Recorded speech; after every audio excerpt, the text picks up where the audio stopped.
and that's the direction you want to focus your player as you're jumping. Try to take care of your positioning and maneuvering while you're still skydiving and not after the parachute is popped. Once the parachute has deployed, you want to fly directly down to your destination, whether it's a rooftop or a building. While you're on your way there in the parachute, that is a good time to look around with the eyeball tool to make sure that you don't have enemies that are landing near you, next to you, or even on top of you. You've got to figure out if you're going to land first or if they're going to land before you, and that's going to shape how you play the game from that point forward. That leads us into tip number 2.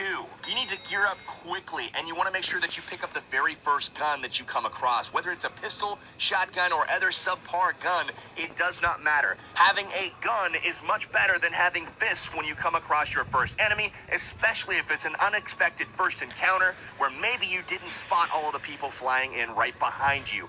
Once you guys find better weapons, obviously ditch the pistol or ditch the shotgun that you picked up, pick up the assault rifle instead, but make sure that you're looting up quickly, being super efficient with what you take, and pick up that first gun. Super important. Tip number 3 is along the same looting lines. You want to make sure that you're taking only what you need. Be super efficient. Don't take ammo and attachments for guns that you don't even have.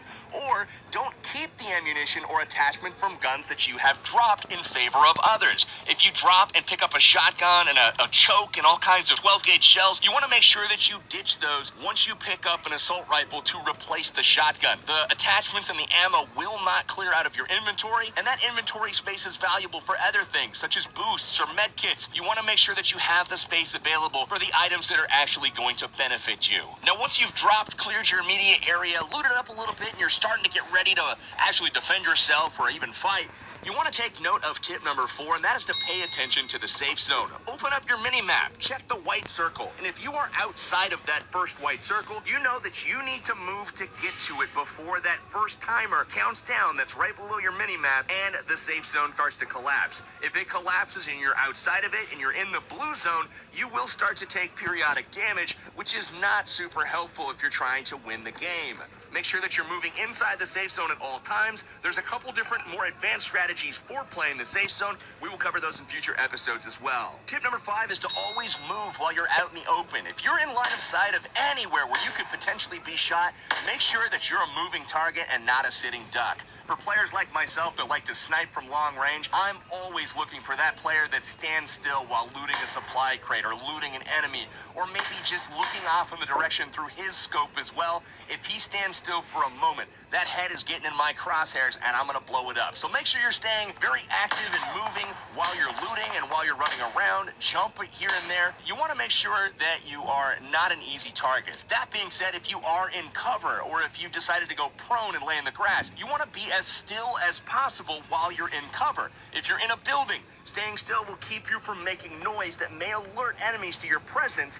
And in the grass, obviously, those visual cues are super apparent when you're scoping in on a hillside and all of a sudden you see something move. That'll cause an enemy to look in closer to your area and ultimately find you and kill you. Tip number 6 is to use the eyeball tool. Just like you did when you were dropping in with your parachute, it's super helpful when you're running around the map as well. Once you've determined where you're trying to run or drive, you want to look around with the eyeball tool so you can do a couple of things. You can scan the area to see if there are any potential threats watching you, and you can also sneak up on people by looking at them, planning your attack, and they don't ever know that you actually see them. So use that to your advantage. Make sure to use the eyeball tool as you're driving around. Don't just tunnel vision on a target or an enemy or a destination and forget to check your flanks. Now, eventually footsteps and gunshots and cars driving by are going to start to fill up the battlefield. You're going to hear sounds. And tip number 7 is to use these audio cues to locate nearby enemies. This is absolutely imperative, and probably about 90% of tracking enemies, their location, comes from audio and not visual cues. Not joking here, guys. Having a stereo headset or earbuds is crucial to your success in this game. Highly recommend that you grab that audio for tracking and locating your enemies. To do this using audio alone, you want to focus your player's crosshair on the direction where you think the sound is coming from. Make sure the gunshots or the footsteps or the car sounds, that the audio audio is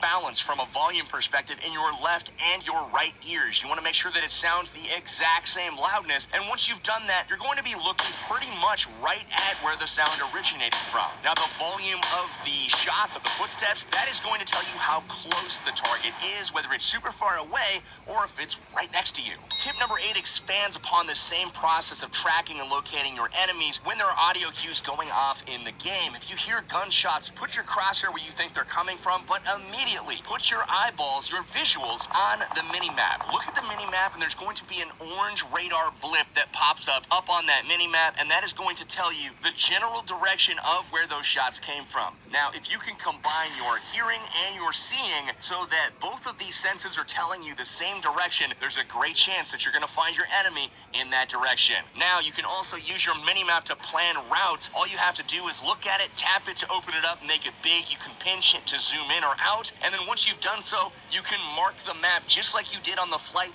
in to plan your routes, and that'll again put a marker on your compass that you can track and follow at any time, making navigation a breeze. Now, once you've been in a few fights or taken some fall damage or gotten in a sticky situation in the gas and you've lost a little bit of health, tip number 9 is going to come in super handy, and that's to make good use of boosts and keep your player at full hit points. You want to make sure that you're not suffering by going into fights missing any HP at all. That is going to put your opponent at a significant advantage. There are a lot of weapons in the game that are balanced to where 1 or 2 shots may do 97 or 98 damage on a player. If you're missing 3 hit points and you get headshot for 98 damage, you're going to feel pretty sick. Put your crosshair where you think they're coming from, but immediately put your eyeballs, visuals, on the mini-map. Look at the mini-map, and there's going to be an orange radar blip that pops up on that mini-map, and that is going to tell you the general direction of where those shots came from. Now, if you can combine your hearing and your seeing so that both of these senses are telling you the same direction, there's a great chance that you're going to find your enemy in that direction. Now, you can also use your mini-map to plan routes. All you have to do is look at it, tap it to open it up, make it big. You can pinch it to zoom in or out, and then once you've done so, you can mark the map just like you did on the flight in to plan your routes, and that'll again put a marker on your compass that you can track and follow at any time, making navigation a breeze. Now, once you've been in a few fights or taken some fall damage or gotten in a sticky situation in the gas and you've lost a little bit of health, tip number 9 is going to come in super handy, and that's to make good use of boosts and keep your player at full hit points. You want to make sure that you're not suffering by going into fights missing any HP at all. That is going to put your opponent at a significant advantage. There are a lot of weapons in the game that are balanced to where 1 or 2 shots may do 97 or 98 damage on a player. If you're missing 3 hit points and you get headshot for 98 damage, you're going to feel pretty sad when you know you could have continued the fight, found cover, healed up if you would have just gone into the fight at full hit points. Your energy drinks and your painkillers are the most common boosts to be found. Now, your energy drinks work in about 2 minutes, where the painkillers last about 3 minutes. Energy drinks will heal about 23% of your HP over time, so every few seconds your health bar will tick up just a little bit. Painkillers will actually heal even more, almost 40%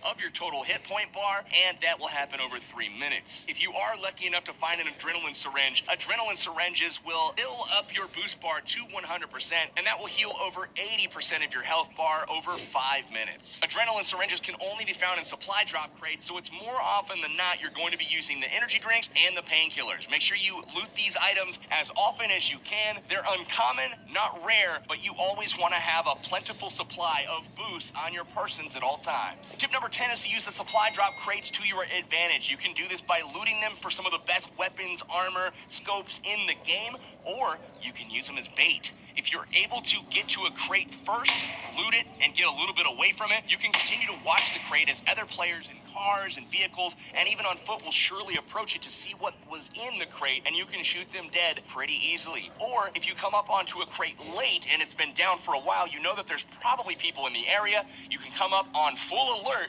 and make sure that you're able to pick these guys off as they're trying to escape that danger zone of around the crate. Tip number 11 is to make use of the prone stance on your own terms.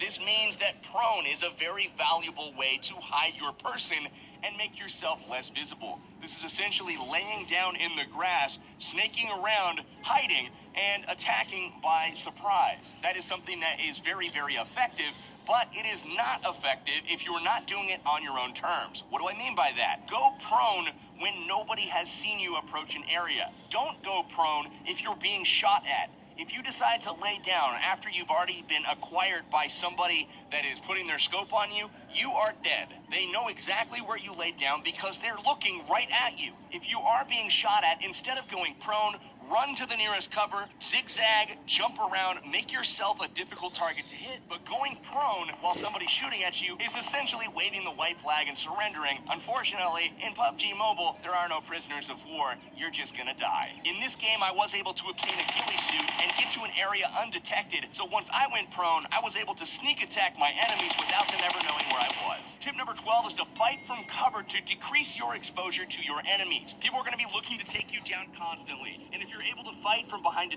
tree or inside of a house, yes, you might get shot. You may take some damage, but you can go behind that cover during the fight and heal up. You can even get all the way back to full health before you re-engage. That makes you a very difficult target to take down. On the contrary, if you're standing in the middle of the open, you're stuck either running around as a free target, essentially, or going prone, and as we said in the last tip, you're just gonna get shot and killed. Fight from cover, use houses, use trees, use rocks, use embankments on terrain, use all of these things to your advantage. Don't fight from the open. Tip number 13 and our last tip for today's video is to engage in battle on your terms when victory is likely, if not assured. You wanna make sure that when you're fighting your opponents that you have their head or their chest in your sights and you've got a real good feeling about picking up a kill. You don't want to give away your position by firing before you're ready to get that kill, letting them know where you are, allowing them the ability to reposition, to get cover themselves, to heal up so they can re-engage you. Make sure that you fire when you see them and don't be pressured into entering a fight, especially if you think the enemy's fishing for your location and they don't exactly know where you are. So as you're going to see at the end of this game, my opponent, I know exactly where he is because I saw him earlier and he thinks he knows where I am based off of sound, but unfortunately I'm wearing a ghillie suit. He is wrong, he never sees me, and I'm not baited into the fight. When he finally shows himself from around the tree,